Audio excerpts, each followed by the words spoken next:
Thank you, John Cena, for your moment at WrestleMania, and thank you, gentlemen, for joining me tonight. It's going down. Woo! So weekend. This is the fantasy baseball draft, right? Oh yeah, you caught me. Dibs on Mookie. I think that. Oh damn! I'm at the wrong spot. Did I just pull an R-Truth? So, give me Ronald Acuna in the main event, and we can make this thing all come together here in a weird mashup. But, gentlemen, WrestleMania week. What'd you think? Whoo, man, that was great. That was great. Acknowledge him. Hey, we saw one of the best matches ever. Not to mention just some closure to some great storylines, some opening and other ones. God, it was so much fun. We got a Kelsey. That was incredible. Yeah, I could have done and everything, dude. Even last night on Raw, they close it out with Cena and the Awesome Truth. Like, oh man, it was a day late. It was a day late, but they gave it to me. I was so freaking excited about that. Just the whole weekend, man. Friday was, the Andre the Giant Memorial Royal Rumble was all right. I wonder if Ricochet wasn't supposed to win that. I don't know. But all in all, man, I give it an A+ for the whole weekend. It was a lot of fun. Speaking of Ricochet, real quick, did he legit hurt himself last night? I think he was nuts check. That was pretty bad. If he didn't, he was selling pretty damn good. Like that. It looked like he was it looked like he hurt his ribs or something pretty bad there. Yeah. That was a bad fall there. He landed right on the corner of the table there, so that's why I don't know. That looked ugly. You didn't hear anything today yet, then? I have not known. What's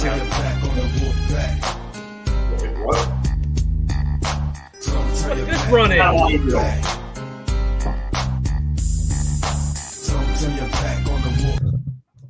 Yes, that's right. I am here a little bit late, but you all are welcome. You get to enjoy my presence, and it's about freaking time we get to enjoy Troy's presence on the damn podcast. Welcome. What's going on, Adam?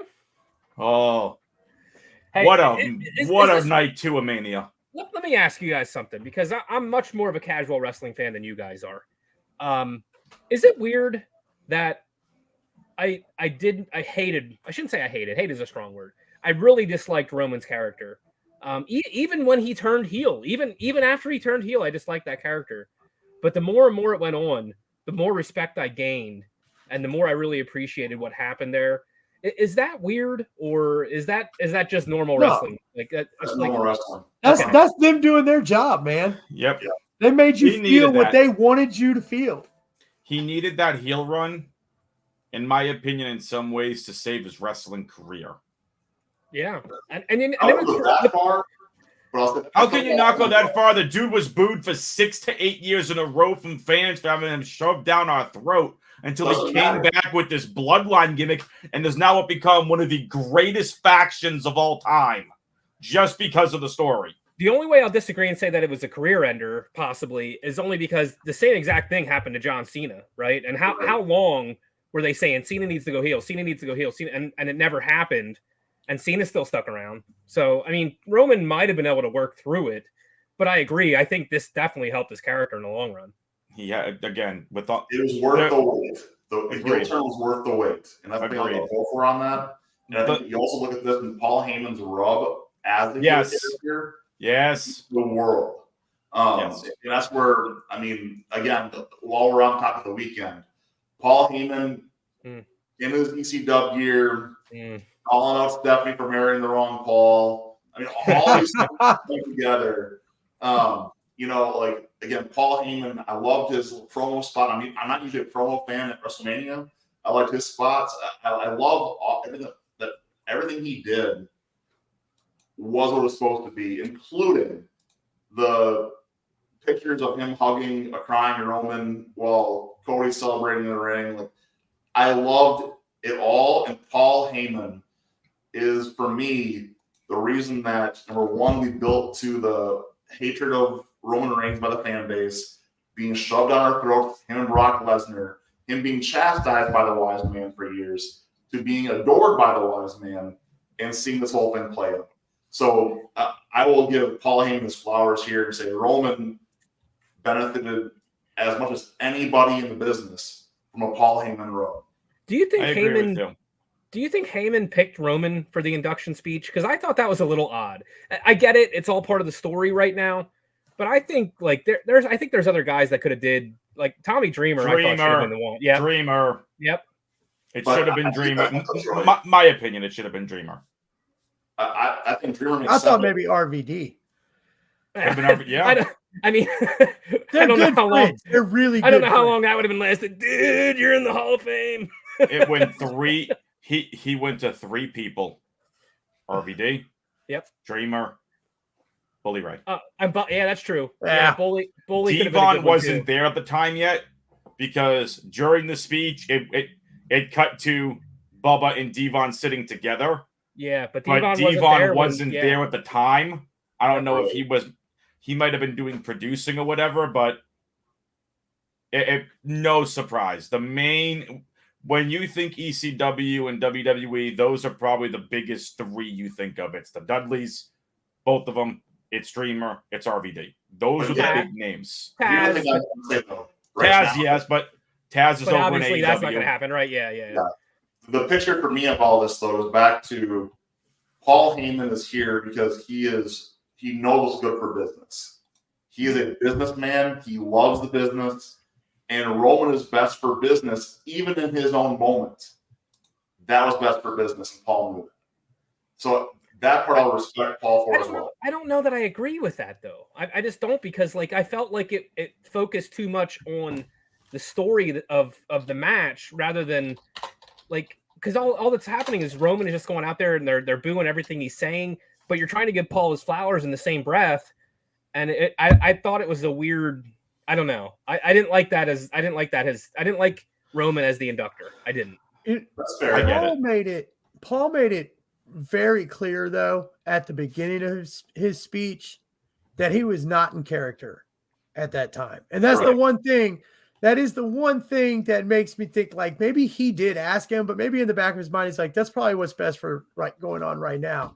But I mean, he made it clear he wasn't in character when he walked right around the podium, turned the mic around and told Cody he wished his dad was here to see this. Yep. So if you were listening, I don't know if this was about the story. Yeah. If you were listening, the crowd was booing Cody until Heyman went around and said, and then, also put it on Cody, I wish your dad was here too. I think that was extremely genuine. Yeah. Mm-hmm. And again, like I want to go back to my point about Roman. I didn't like him being shoved down our throats. That's why I think a lot of fans, including myself, couldn't stand him. Had nothing to do with the human being, had nothing to do with the guy, had nothing to do with Joe. It was Vince and creative shoving the Roman Reigns character down our damn throats when we didn't want it. When Seth was hot, Roman and Lesnar. When whoever else was getting hot, it was back to Roman. That was what I just didn't like. And then when he naturally came back, again, a guy that is in remission from leukemia to come back during an active pandemic, an active global pandemic, to put the company on his back, to come back with this heel gimmick, to come back with Paul, to have the initial feud with Jay, which now looking back on the entire Bloodline thing was freaking genius. To have him do that and leading up to Hell in a Cell and the acknowledgement and everything. It was geniusly done and was the best thing for his career. He had one of the greatest world title reigns of all time. I will put it up there with San Martino, with Backlund, with Okada, with I didn't really see Hogan's, but it was one of the greatest. And I mentioned Okada because his 2-year run in New Japan was legendary. It was more in that 2 years than anything that Tanahashi did with that title. That was one of the greatest pro wrestling runs ever. So Troy, on our Thursday show, we've got a packet counter for me and Bacon. I think we need to go Okada counter from Adam for this show. Okada counter. Constant. But and also how many R's can Adam add at the end of words is also interesting to me. But that's Okada. O'Connor. I don't even pick up on that. Over there, Ben. Kiss the 6 rings, MFer. See my 13 trophies, son. Anyway, we'll keep going with that. It's the 17 basketball rings. We want to go down this road. Celtics aren't even a real team. Anyway, so Yeah. What? Yes. Bunch of this is a balls. wrestling show, Adam. Back on topic, dang it. So, look, going through all this, before this throws up your portion away, Heyman has so much history with his family. That's why you're almost the right guy. And with everything Paul has done for him in his career, the entire bloodline story line was Heyman's. And that's much more eloquent way of saying what I was trying to say. Well done. Like, sorry. No. Well done. That was very well said. Like that's. I wish I had those words to say originally. That was very well stated. But all that said, now look, Cody Rhodes. Look, I think we're all happy about this. We're all excited about this. The universe is happy about this. Can I tell you what I'm even more excited about than the fact that he even won the title? Was all the stories that are coming out, like after the match. I don't know if you saw the after match presser, but they found, I don't know if it was the exact same Rolex that Dusty had, but one very similar to it, and presented him with that. The next night, the whole montage that was put together that Cody didn't know about. Beautiful. I mean, like they are treating him like a king, and it kind of surprises me a little bit, only because when Cody first left, he took some shots at Triple H, and I don't know if that was all just him trying to bring attention to what he was doing, using the WWE to help, draw attention to his new character per se, or if there was a little bit of heat. I don't know. Throne breaking was kind of symbolic. Yes. But then now full circle from throne breaking to that entrance. And I think a lot of people were saying it was very Triple H-esque. Yeah. Yes, very much. Mm-hmm. It reminded me very much of his entrance. Yes. I would 100% agree with that. So now on Triple H, I'm going to move the topics here a little bit. Stephanie McMahon's promo. Mixed reviews online for her being part of the show. I loved it personally. I love what she had to say. I think Stephanie is, again, good for business. I enjoy her presence. I love to boo her. I love to hate her. But I also love her being around. Yep. And so all that said, when she was willing to say the Paul Levesque era has begun, that was goosebumps for me immediately, where I was just like, we all know it. We're all thinking it. We're all feeling it. But hearing that from Stephanie McMahon, with Linda in the box, was just incredible and a great WrestleMania moment, just in of itself. Quick question: was huge. Do you think there's any way that she changes her on screen name, depending on what happens with Vince? I think it would be a wise move, but it's also used to Stephanie. You see the last name off entirely. Did she actually ever formally change her name? Like in real life, did she ever formally change her name to Levesque? Or is she just going by McMahon? Like I honestly have no idea what her actual married name is. That's just her stage name at this point, I think. I have no idea, honestly. But I think this is where I would love to see if you want me to name change, just call her Stephanie. Just call her Shane if you want to come around. Like, I'm good. Miss Levesque. That was a very fun moment for me. She's one of the people that helped me start to get passionate hate towards a character. The work she did with Ronda was great. Yep. Built for 34 in New Orleans. The work she did in ring with Ronda in that match was great. And I also hear, I give the girls that are doing the work as much credit as they deserve, obviously. But I heard she was a big factor as well in the whole women's evolution the way it is right now too. So. Oh, absolutely. And it's one of those things that I would love to see them do another Evolution paper, like premium live event. I love that event. We were actually traveling. I made sure we stopped in time so my kids, my daughter especially, to watch that event in a hotel room. Yep. So we weren't driving at the time. Yep. It's a big deal, and I think that's a big piece. You look across sports in general now, coming out of Caitlin Clark, everything else. Like it does matter. That is still a headline you're seeing on Sports Center that happens. So those are all good things.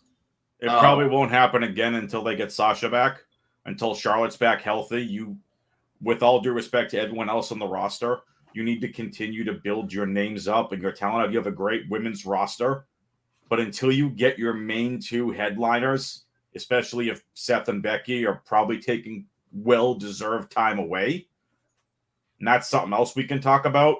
Roman's probably taking time away. We can get into the Rock's really weird promo.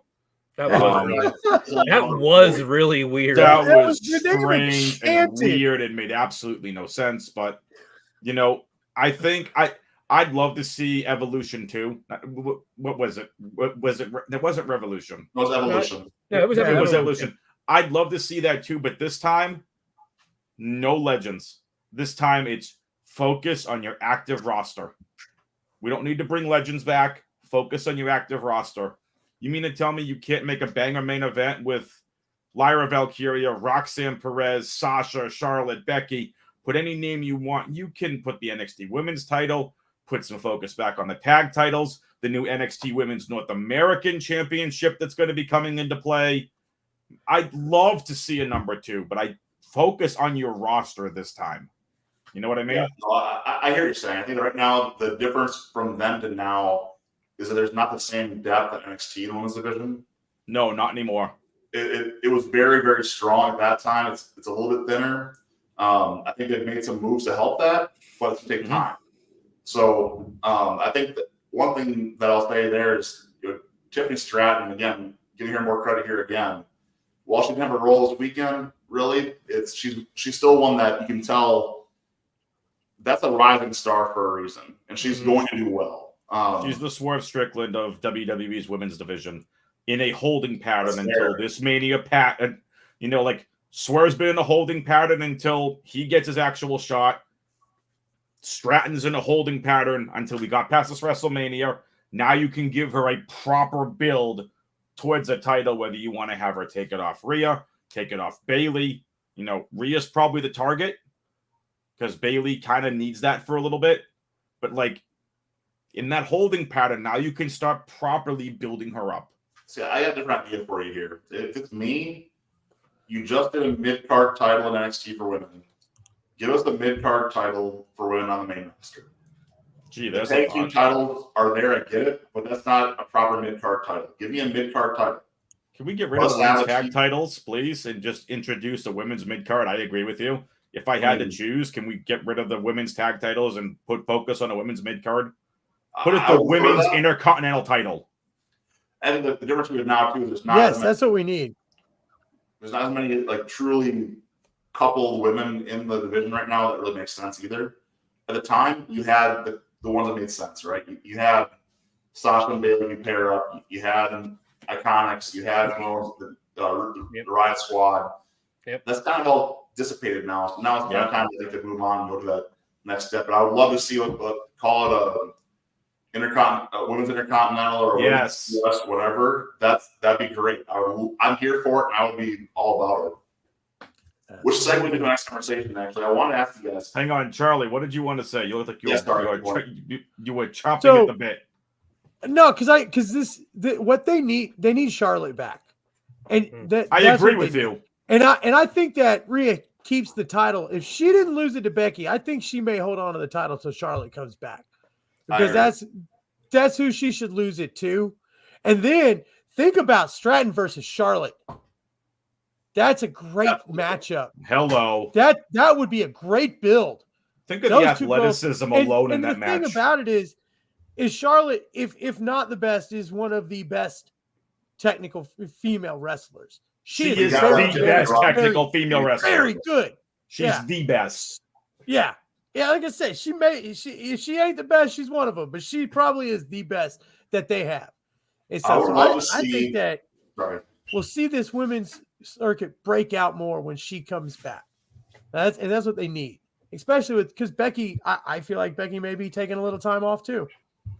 Yeah. So speaking of coming back, though, a Alexa Bliss is another one that I'm looking forward to seeing him back in. Yes. Oh, I'm looking forward to seeing her too. Take down what 2 notches there, Shirley Dan. No, Hang on. We're just gonna. I can't wait to see her and Liv Morgan battle it out. Ben, I'm gonna go ahead and make a note here. Things to get Charlie for his birthday and/or Battle of the Bombshell. Alexa Bliss bobblehead Poster. poster. get Charlie a cameo with Alexa Bliss. And so Find Alexa Bliss gear on eBay to buy.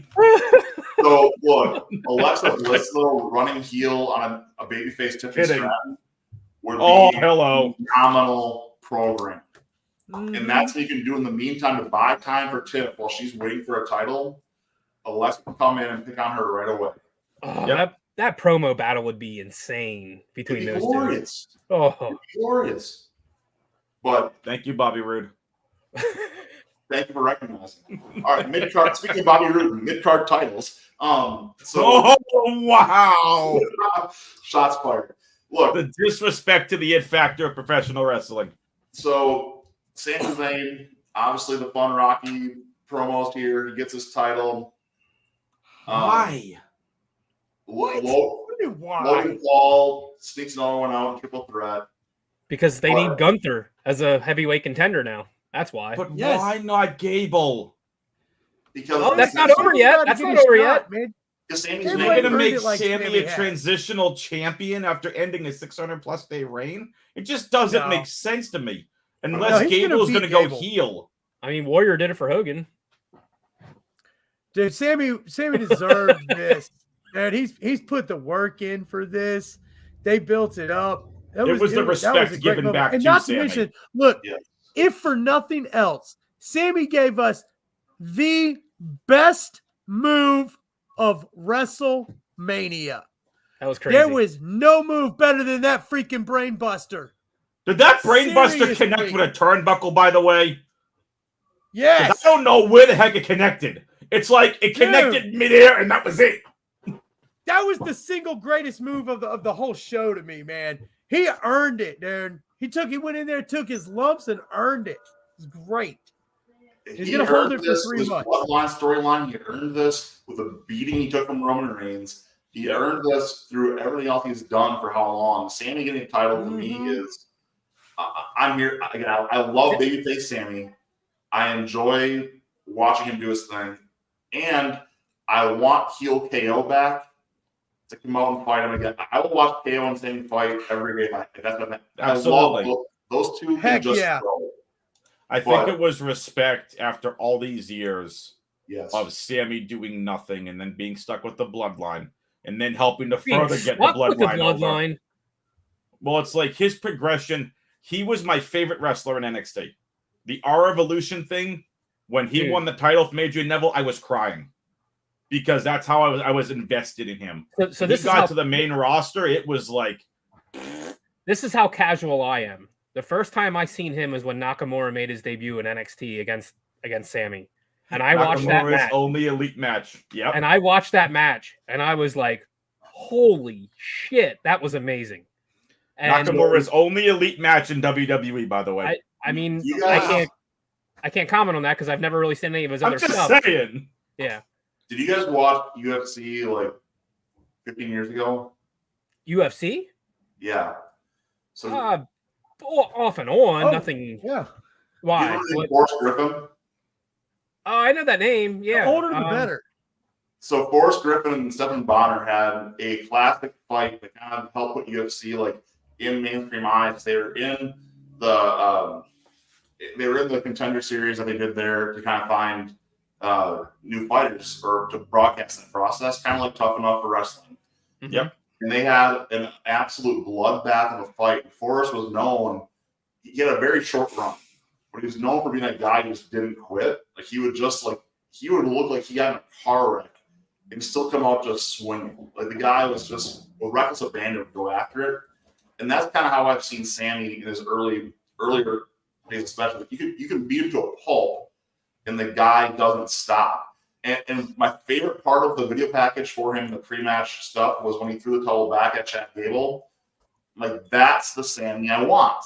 The guy, there's no quit, there's no stops. No, I'm gonna keep going until I'm done. I love it. But Sami Zayn, the music, I love ska to begin with. I still love ska. I'm that nerd. I love it. But Sami just embodies it so well. So I will forgive him being French Canadian. That's fine, whatever. But wow. Okay. Adam is Miller. You know those French Canadians come down and they're pains in the butt to deal with all the way through the Eastern Seaboard. But that's another story. Hey, I'm in Massachusetts, not Maine. It's not like I live on Old Orchard Beach, but okay. They wrecked the whole East. Anyway, so sounds good. I'm kidding. It's like how people in the South feel about New Englanders. Right. That's fair. Let me call up the Colts there and let me tell them to take someone bad in the first round there, Charlie. Hey, you know what? I don't think there's any leg to stand on for anyone from Massachusetts to say that anything about regional hate. But that's what I mean, unless you're from Philly or New York, I suppose. It's the rings. It's not the rings. It's the accent. But Troy, what else? I'm gonna be popping off here real soon. But there's a couple of things I want to bring up before I get off. Number one, I feel like Seth is getting totally overlooked in this whole situation. Yep. The dude gained nothing by doing all this. Nope. Helped put everybody over and looks like he really ended up hurting his knee pretty bad in this whole situation. But holy crap, dude. I mean, what a team player that guy is. Yes. Holy crap. So all due respect to Seth Rollins. He did everything he could and more in that. I mean, I was thrown off when that whole Shield thing came up. I'm like, what the heck is this? I think every wrestling fan was like, wait a minute. They actually got Moxley. I'm like, where's Moxley? They got him back. It's Seth, and he didn't even do anything. That might have been an inaudible. That might have been an inaudible.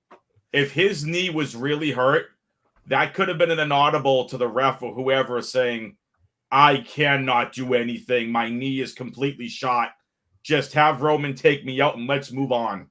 Yeah, but the thing that was perfect about that was it was such a throwback. The Plan B? Yeah. Yep. When oh my gosh. Like it was great. Perfect. It was like everything exactly the same except the roles were reversed. Yep. His back's to him. He has the chair. Boom. There it is. Just like when the Shield split up. Oh, beautiful 10-year storytelling there. I mean, that was amazing. So many callbacks.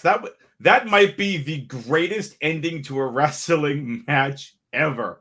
It was one thing after another. Ooh. It was literally Avengers Endgame. Everyone was there. Man, when I heard the gong, oh my God. I lost it. I mean, don't get me wrong. I marked out. Taker, amazing. Always, but I still feel like something was missing there, and I don't know why. I don't know why it wasn't Austin. I don't know why. They may have not been able to book him, and that's why it was Taker. I mean, I love Taker. Nothing against Taker at all, but I just feel like if that would have been Austin, that would have been an unbelievable pop. Unbelievable. So if you look back at that specifically, Troy and all of you. Think of who was in the ring. It was Cody. Yep. New face of the company. Roman, prior face. And then the Usos took each other out, but then it was Cena. Face of the company. Rock, face of the company. Yep. Austin, face of the company. That's what it should have been. To end it. Yeah. That's my opinion. And I think that might have been the sequence that they were telling. Face to face to face to face to face. One just taking another. You told stories in and of itself. I thought we were getting Rock Cena 3 at one point, just watching this on the ring. I'm like, they're seriously going for number 3, aren't they? And then Taker's going, I'm like, what? I was marking out. I was yelling. I was screaming. My family was basically telling me very nicely to shut up. But I was losing. That was one of the greatest pieces. I can't call it cinema. One of the greatest pieces of media for a wrestling ever told in a match. And didn't have to be the best pro wrestling. And it was the greatest storytelling match of all time.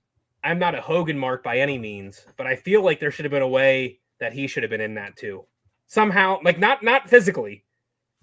even if it's just a pan of him sitting there watching it, like you know what I mean. Like I felt like that would have been a perfect way to tie everything together in there. That I mean, all the eras. You know what I mean? Like that would have been amazing. From Hogan to obviously we didn't have Austin, but you can say Taker was in that same era as Austin.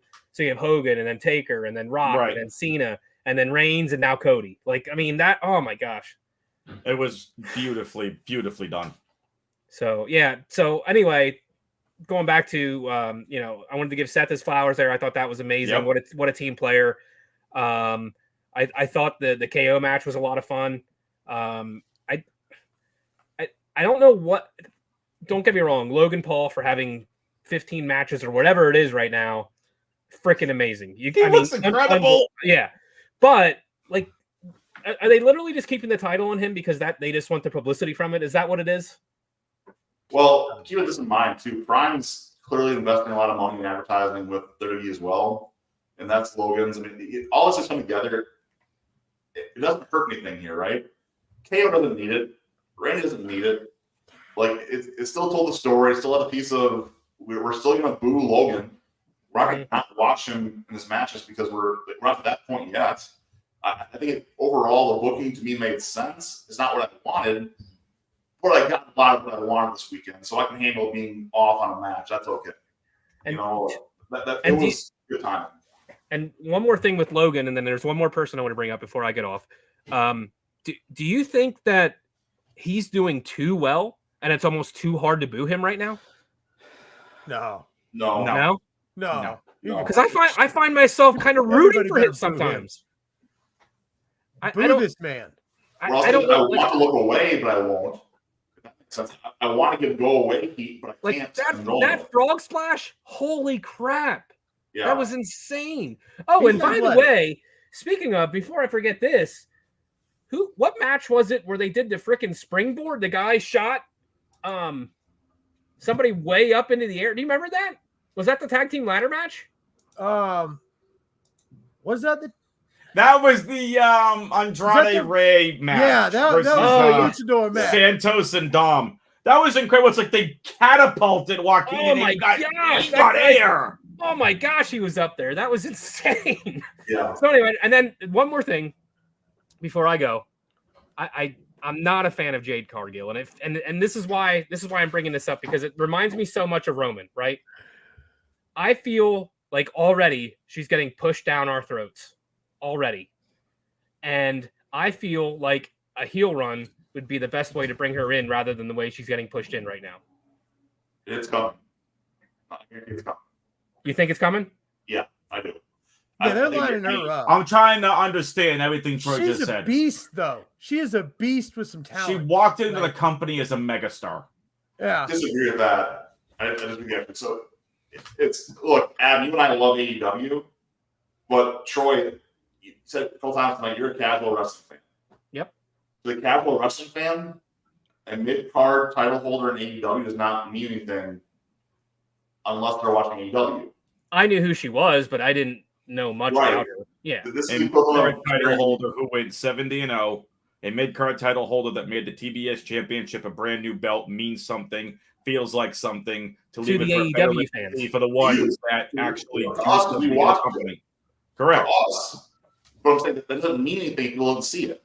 And so that's the thing is that if you're looking at the demographics, yes, we all fall into the AEW demographic. However, if you're a passive fan not watching, I understand where there's not that degree of appreciation because they've not seen the match she did put on occasionally. The ones that she can go through and she can last more than 5 minutes in a match. Well, see, and everything I've seen is that she can only last a couple minutes in a match, and that's why I commented in our group. Goose bleep when I commented in AEW. I commented on our group post. She, to me, feels like Goldberg. That's what she feels like to me. To start, correct. Yes. But this is where I think right now for her to, they want to let her go full heel, which I agree is the right call for her. Yep. It will come. Absolutely. Yep. It's coming. The turn on Bianca is coming. Yes. Yeah. It's going to happen, and that's going to be a barn burner.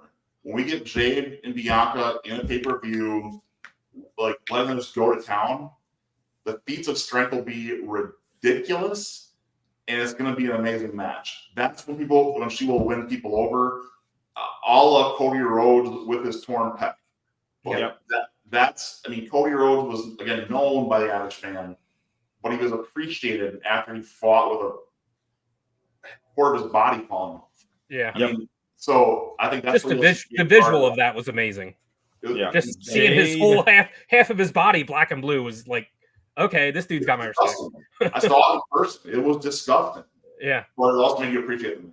Yep.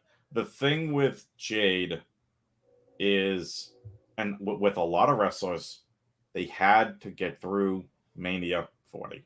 Yeah. Yep. They needed to keep the build up. Jade debuted at the Rumble. They had her signed since last August, but it's like, what are we doing with her?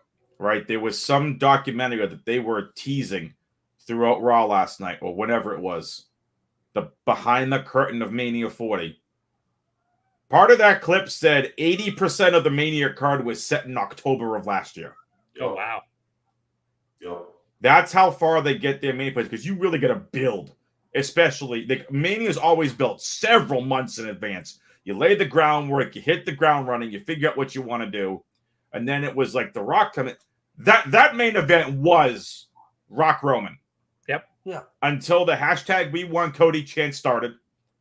They called it an audible, and they changed everything in their plans to accommodate that. Yep. Could have included Jade. Could have included, like, again, Jade, Stratton. You have all these holding pattern to get through Mania. Now you have another full year. Bianca Jade is coming. That match is going to be bananas. Everything now is going to be built. The draft is coming. I don't know if you all caught it on Raw last night. Sounds like NXT might have a couple of draft picks too to bring to the NXT brand. Yep. I think that's really interesting. Mm-hmm. So just to that point, like, they had to get through Mania. The turn is coming. And Jade will win you over when she can actually have more than a 5-minute match. Yep. All right. Maybe she's not in the WWE style yet. Yeah. I look forward to it. Yeah. But Troy, to your point, your feelings are valid for a passive fan. I fully get where you're coming from. Adam's points are also valid. If you had a chance to watch her body of work so far, her progression from first match to her last match at AEW. So I'm excited for what the future holds for Jade. However, that press conference with Naomi, Jade, and Bianca was absolute rubbish. That was hard to watch. I didn't see that. So I didn't see any of the press conferences outside of Cody's opening question. That was it. So, but Troy, thanks for joining me. I really appreciate I'm going to jump off, guys. Hey, best luck with the rest of the show. But I was happy to join in for a little bit. Mania is just one of those events that no matter what's going on, you got to watch it. You got to watch it. You know what I mean? Like, 100%. it's just, even when I wasn't even watching wrestling anymore, I would still make it a point to somehow tune into WrestleMania and see what was going on. So, yep. Kudos to everybody involved. It was a great show. I mean, there was some low points, but for the most part, it kicked ass, and it definitely set the tone for a new era. So that's right. All right, guys. All right, gentlemen. Speed race with patient. I'm pulling this up here right away because I want to hit this off the boat. So we talked a lot of the good things in Mania, but I do have some criticism that I actually agree with this comment here as well. I felt let down by the Usos match. I didn't They watch should it. have had a green light to go full throttle. I expect them to steal the show. I'm not saying it was bad anyway. I agree full-heartedly. It was also, but because this was disappointing, we know those two can go, they can have fun. And the only redeeming piece to me was that amazing spear spot in the main event of night 2, where I was just like, oh, dang. And off the stage and the tables was awesome. They almost missed the tables. But they didn't. But they got through. Thank goodness. But there's that moment where you just know the tables were there. You also see them flying, and like, holy crap, what just happened to those guys? So, but the match itself, talk about it a little earlier. The street fight would have made more sense. Troy talked about it a little bit. You missed a chance for the brotherly love, turns brotherly hate. Like, all those things could have been there for it. Now, I get it. You want to bring Bully Ray into a tag team match. I get that. But I think you could have done a lot with this as well. Missed chance. This match was mid to me for a lot of reasons, but it could have been great. I didn't watch it, so I'll defer to you guys. I didn't get a chance to watch any of Saturday Night Mania. I saw entrances, I saw the finishes, and the results. That's it. Got it. I didn't even get a chance to see the USO finish. I caught all the results so I could be caught up for what was my favorite, was going to be Sunday. I knew that card was absolutely stacked with the tag match that I just didn't. I went away with the computer. So I'll defer to you guys. I haven't watched the match yet. Charlie, what you think? So, the beginning of this match, I liked where they're going, which is the back and forth. Like, they're twin brothers. They should basically be able to take the same heat. And so I really like that. But as the match went on, I was like, man, this is getting a little stale. And I think that my expectations for this match, and Adam and I, we talked about this on the show last week, is like, this should have been like the opening for this whole bloodline feud. Like, I felt like, and I don't know if this is what, Speed Racer was talking about exactly as far as the green light to go full throttle or not. But I thought that this match could have encompassed so much more to make it exciting and really kind of kick things off with these whole two main events that we were going to have, since now you've already got Bloodline versus Anti-Bloodline, in this match. So I was a bit disappointed, and I kind of felt like, while there were some cool things that they did in the match, that it was a little stale.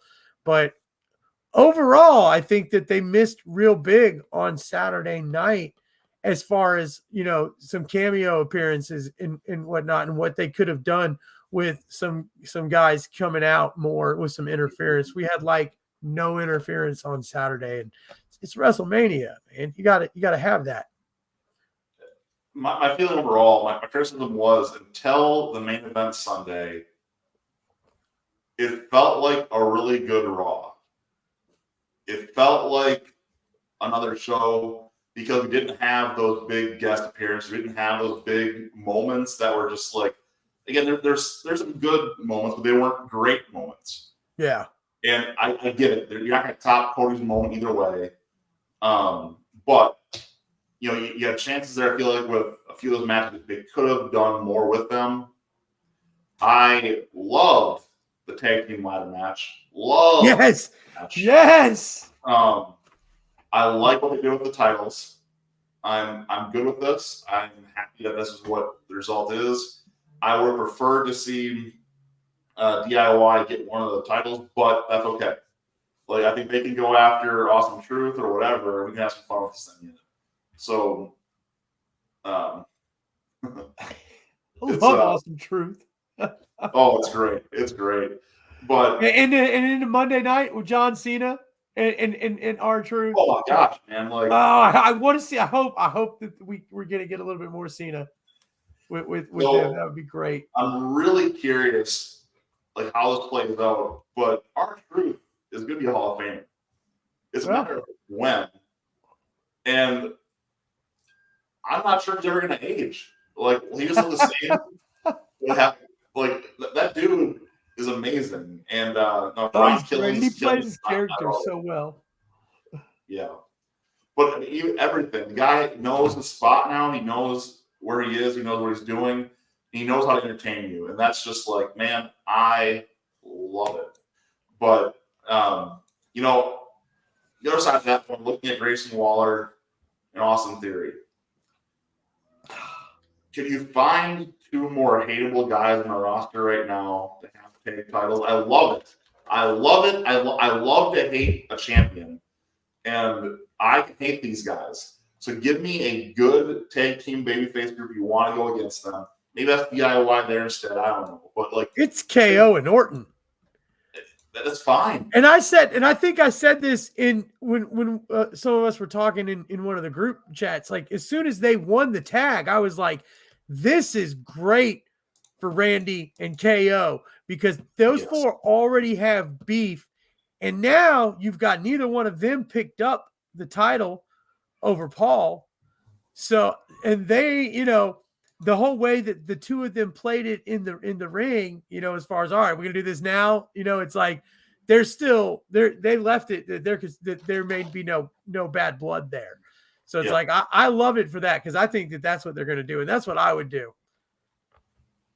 So I love the moment of KO backing the golf cart up, waving him like, "Come on, I'm not gonna hit you. Come on." That was great. You see him tell him to slow down. Like it was just like I was waiting for a KO like swerve, but it was great. I loved it immensely. But you know, overall, the tag titles are now in good hands. We can have some fun with them again. I'm glad they're split. They split them the right way. Well done. I like that booking. But back to what I didn't necessarily like. A lot of the matches, to me, did not bring that WrestleMania heat consistently. A lot of them kind of felt, okay, if you want to go with a 5-star idea, there's a lot of 3 stars. Like, okay, decent match, good match, okay. Well, it's kind of waiting. I'm also kind of sitting watching and waiting for something to make me pop. And there was not a lot of pop moments for me until Sunday. Yeah. And that's probably my biggest criticism of this Mania. This will not crack my top 10 of Manias, but the main event will be my top 5 of main events ever easily. But the whole event as a whole won't crack the top 10. So it's interesting kind of dichotomy there, what we saw in the show as a whole. I agree with you on Saturday, man. You said it. It's that big pop never really came. We never really got there. It was just, all just really solid matches and solid matchups. Absolutely. But I think most of them left me wanting, like, they could have done more with this. And at WrestleMania 40, they should have done more with this. Yeah. No, I agree. So, Adam. Sounds like I didn't miss anything on Saturday. It's worth the watch.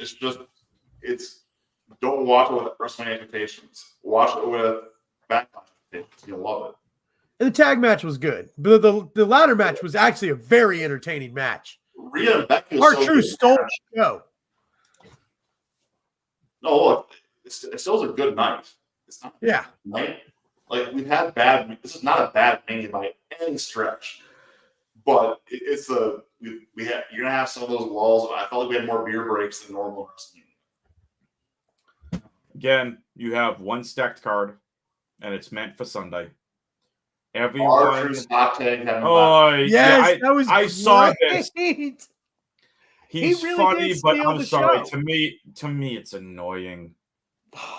I saw it. I'm like, I just kind of like rolled my eyes. He's from Boston. He's got no sense of humor. I get the comedy. I don't like. Again, yes.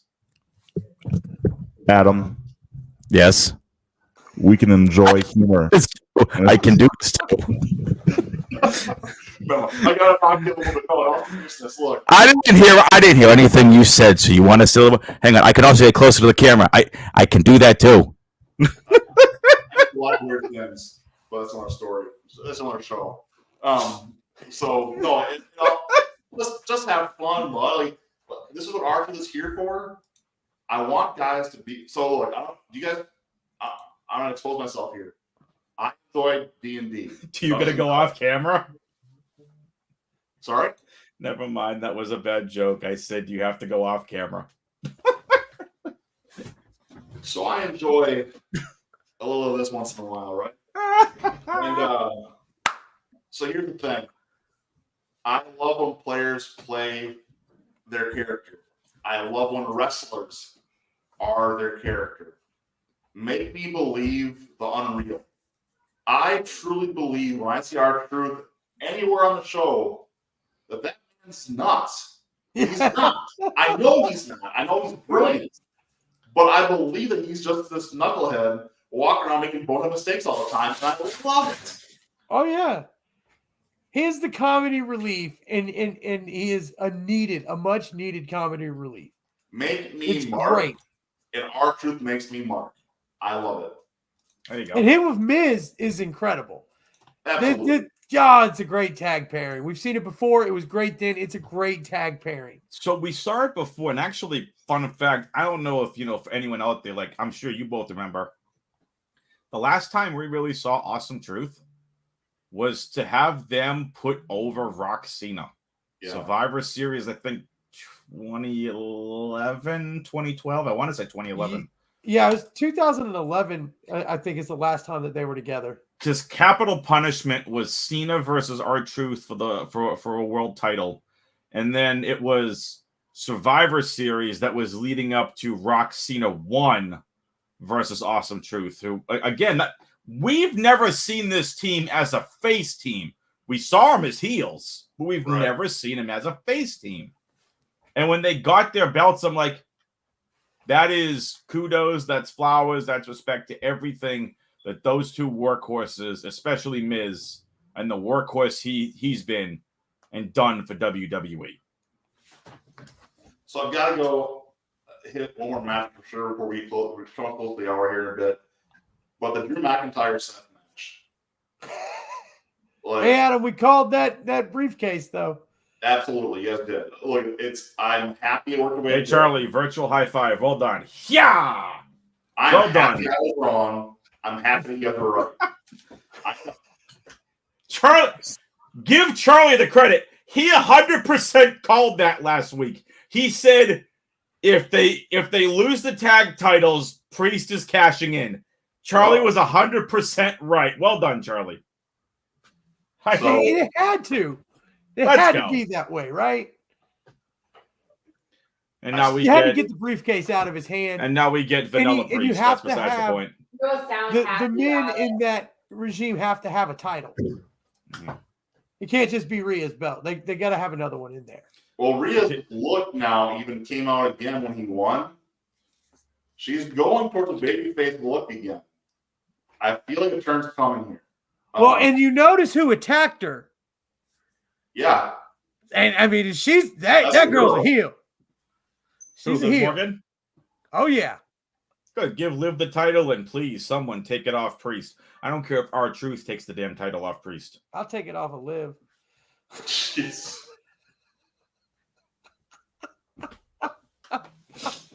Oh, man.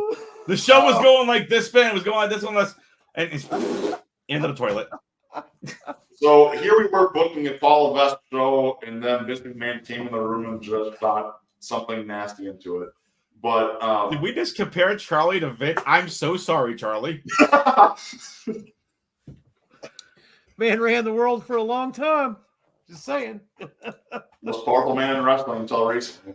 But look, all that said, I loved Drew's role.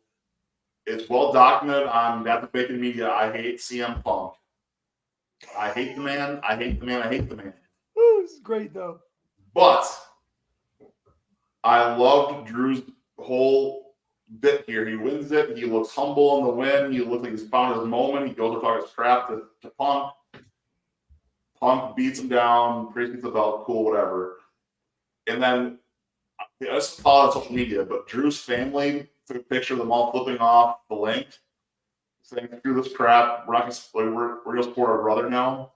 And then you go back to later in the night. Another post is Drew McIntyre wearing a CM Punk sweatshirt in his hotel, watching the main event. Hilarious! Like that video came out before night one. Did it? Okay. Or during night one, whenever it came out. Because the thing was, he was watching night one with his family or whatever, and I think that was during, when Rollins was getting beat up to the minute. It is kind of funny though how he's wearing a CM Punk jacket, and good foreshadowing there from McIntyre. Oh, it's hilarious, and I look forward to CM Punk Drew one-on-one. Whenever it is. I would, not that Pepsi Phil can handle it, but I would love to be Hell in a Cell. Let Drew just destroy him, put him on the shelf for another year.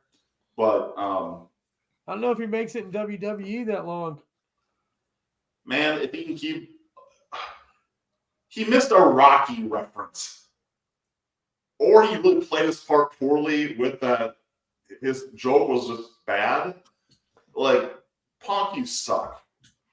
Anyway, Like, I want to go full blown. Wow. I want a full blown Kurt Angle "you suck" chance on CM Punk. Instead of CM Punk, Punk you suck. Punk you suck. Punk you suck. That's how But the rest of the world. I feels don't about Roman. hate anybody. I'm a fan of Punk the wrestler, but the backstage guy just seems like I don't know what to believe about Punk the backstage guy, which I know I was late to the show. I have my hashtag thank you Roman headline up because thank you Roman for the amazing almost 4-year freaking run from Universal title, unified title. He took the company on his back during the pandemic, coming out of the pandemic. He took the title on his back. It was just outstanding. So thank you, Roman. But I was screaming when Cody finally won. It was about time. I said to you guys it was the first time, or I said in our Dads of Bacon group chat, I said it was the first time Cody's ever been world champion. I corrected myself. I was wrong. I believe he was the Ring of Honor world champion. Charlie, did you record that? Yeah, there you go. Yeah, we got that. Yeah, I said I was wrong. It's okay. You'll hear it a lot. I've already told my wife I was wrong twice today. I can't admit that. But in all seriousness, this is the first major title. I'm not diminishing the Ring of Honor world title and everything it's done. But when I think of main event level titles, he's finally gotten his moment, and I'm so happy for him. The people in the ring, LA Knight didn't make a lot of sense. Sammy made sense. Kevin makes sense. Randy obviously makes sense. Jay makes sense. I really hope Seth is truly okay. I really do. Because he was very absent. He didn't get a hug from Cody. He got a handshake. I really hope he's not legitimately injured. Because if it is a knee, was it the knee that was bothering him leading up to Mania? Like, I just hope he takes time off. We knew his back was hurting. So take the time off, rest up, and get better. What an amazing main event. The ending was absolutely perfect. Could not have wanted anything better. The video package on Raw, it was absolutely beautiful. How can you not get emotional watching that? It was absolutely outstanding. But, yeah, the U.S. title match was awesome. I was thinking of Charlie when that match was going on. I'm like, Charlie's going to be loving this right now. I think of any match, that was probably the one that Charlie was the most excited about. Look, I was. Like I said before, there's pieces that I would like better, but overall, a good Mania, a great main event. Triple H's first Mania booking himself. Yeah. No one telling him what to do. Can we just call this the new era? But it's the Paul Levesque era, man. I'm all about it. Yeah, the Paul Levesque era is just not very catchy. I think he actually said something about this. We're all like, it's a new era. Triple H was talking about this. I forget where. It might have been a press conference. It might have been something during Mania weekend. They're like, well, what are you going to call this era? They're like, the fans will decide. We're not going to call it anything. It's like the fans will decide what it'll be called. It's the streaming era. But anyway, we'll get through that. No, look, guys, we're here at 8:30. It's been fun. I love to go through more, but I'm pretty pumped if I'm being very honest. I'm just going to say this now. Final thoughts is Mania was outstanding. The main event was the greatest main event in Mania history, possibly the greatest main event of all time in terms of a story. It is the greatest storytelling match in professional wrestling history. Here's my tidbit. I wanted to do this show Thursday because tomorrow night, Tony Khan's about to get very petty. Imagine that. And I don't understand why. Now, look, either the entire internet wrestling community is going to eat a lot of crow and see what actually happened, or this is nothing more than advancing the Young Bucks EVP storyline to continue to get them heat. I have no idea, but tomorrow night on Dynamite, they're releasing footage from the all-in debacle that happened backstage between Jack Perry, Punk, and whoever else was involved. And I'm like, you're going to be that freaking petty that you're during the biggest wrestling event of all time because you didn't like what Punk said? Like, I love AEW, but when Tony Khan's wrong, he's wrong. This could be all storyline for the Bucks to get heat, which is, if it's just heat for the Bucks, that's fine. If this is out of pettiness, then what the F are we doing? Come on, focus on your product. Stop worrying about everyone else. Focus on your product. While I agree, I'm going to put devil's advocate for 1 second. There were a lot of cheap shots taken on AEW this weekend by WWE superstars, Paul Levesque, and others. So it's not just Punk. There's a lot of cheap shots taken in AEW's direction. So There's I a get rivalry there. In Right. WWE's defense, they showed the Bucks during Cody's package. Yes, they did. They showed a lot of AEW stuff in packages this weekend. So I think there's a little bit of like friendly ribs and jabs there between the companies. But they didn't show Dustin at the Hall of Fame. The fact that Dustin, where was he and Moxley? Yeah, where was Dustin? He should have been there for his backstage. Mox preparing for his fight in Chicago this weekend. I understand Moxley not being there. There was no excuse that Dustin should have not been in that ring. I know he was probably the first one at the curtain, but to maintain not having another wrestler from another company contractually being in a ring. Hold on though. Negative one was there. In the ring. Negative one was in the ring. And someone had to tell me that because I'm so used to him coming up in his luchador mask. I'm like, oh yeah, that is him. Yeah, negative one was an AEW signed wrestler was in the ring WrestleMania this weekend. Well, Dustin should have been. He should have. I agree. Dustin 100% should have been, and he was the first one behind. At the curtain waiting for Cody to come back. But he should have been able to be there with his mom. Agreed. Agreed. Really should have. I want to say this Nick Khan. Maybe drop like an elbow. Oh yeah, can we get like the Nick Khan piece at the end? Yeah, Nick Khan apparently commented too that now with the restructuring of where things are at now, previous closed doors are now open essentially. Gee, there's a thought. And so, like, work with other companies is now he's working on other opportunities to work with other companies. So that's extremely encouraging. Yes. That's what we're going to get from the TKO era. We're going to call this. Like, if we're going to get more interaction with Impact, with AEW, with I would love it. Do a true Forbidden Door. WWE, AEW, and New Japan. Give us the Survivor Series. AEW absolutely. Like that's the thing I want to see. Yeah. So make Survivor Series matches mean something again. So, anyway, look, Charles, your final thoughts tonight. Sorry. Look, overall, I was thoroughly entertained, man, from Friday all the way through Monday.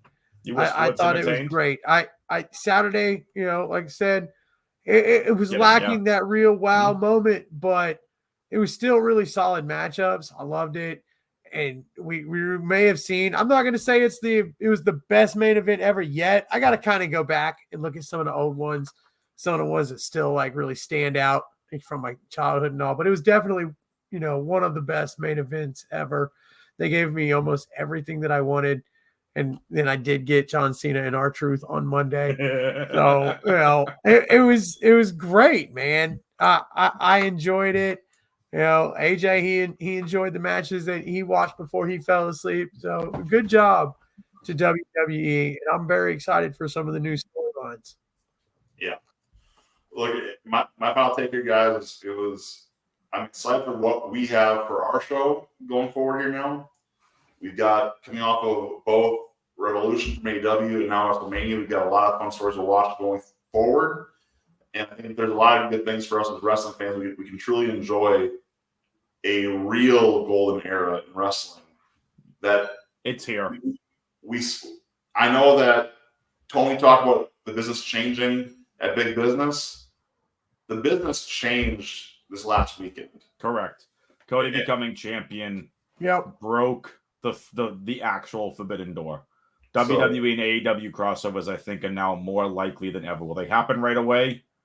I don't know. It'll take a little while. I think Triple H is going to really want to get his ownerness under him. Yeah. So I'm excited for what we got in front of us. It's a great time to be a wrestling fan. Wrestling is cool again. And to quote the great Michael Cole, damn it, I love pro wrestling. Damn right. So, gentlemen, thank you so much for being on here tonight. And if you're watching this, please put some comments in there for us. We'd love to talk about some more. And we're out. Thank you. Later.